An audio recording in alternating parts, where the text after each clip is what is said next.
Et bonjour à tous, bienvenue sur Alex Film. Aujourd'hui, la vidéo d'explication du fonctionnement du Karma Grip.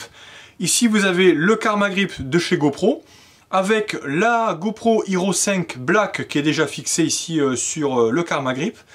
Et en fait, pour pouvoir utiliser ce Karma Grip, il faut déjà l'étalonner, en fait, il faut le calibrer.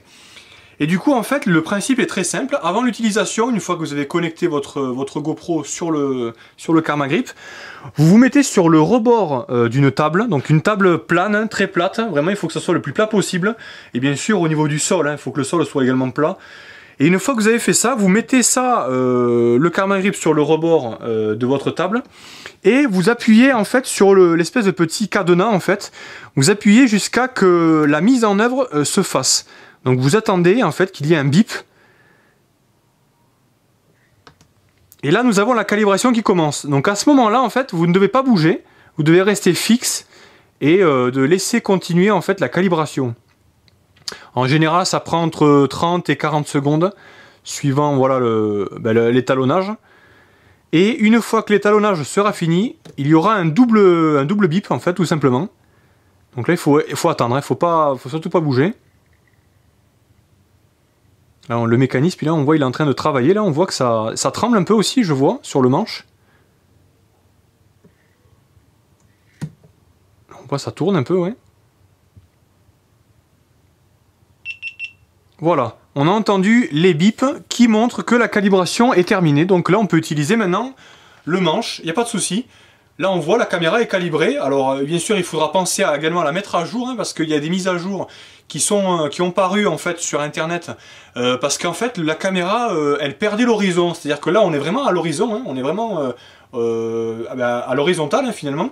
Et la caméra, en fait, elle commençait à se désaxer, malheureusement. Et du coup, donc, il y a eu une mise à jour qui a été faite pour justement corriger ce problème. Et là, on voit la stabilisation est impeccable. On voit, on la bouge dans tous les sens. Hein, je la bouge vers le haut, vers le bas. On voit que la caméra en fait réagit, elle tourne en même temps, voilà, quand je tourne le manche, c'est bluffant hein, quand même de voir la stabilisation qui opère. Et au niveau de l'image, donc là je ferai une prochaine vidéo en 4K, en 30 images par seconde. Donc encore une fois le 4K, hein, c'est pas de la vraie 4K puisque c'est pas la vraie définition hein, du 4K tout simplement, hein, comme sur les vrais téléviseurs 4K. On va tester donc la qualité de l'image. Avec, on le voit ici, voilà, vraiment c'est génial, hein. On peut le tenir également comme ça à la verticale, hein.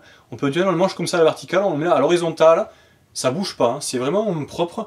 Et la stabilisation est très propre, hein. J'ai pu déjà tester les images et regarder ça sur internet. La stabilisation c'est bluffant, et même quand on saute, on a la caméra en fait qui suit vraiment tous les mouvements.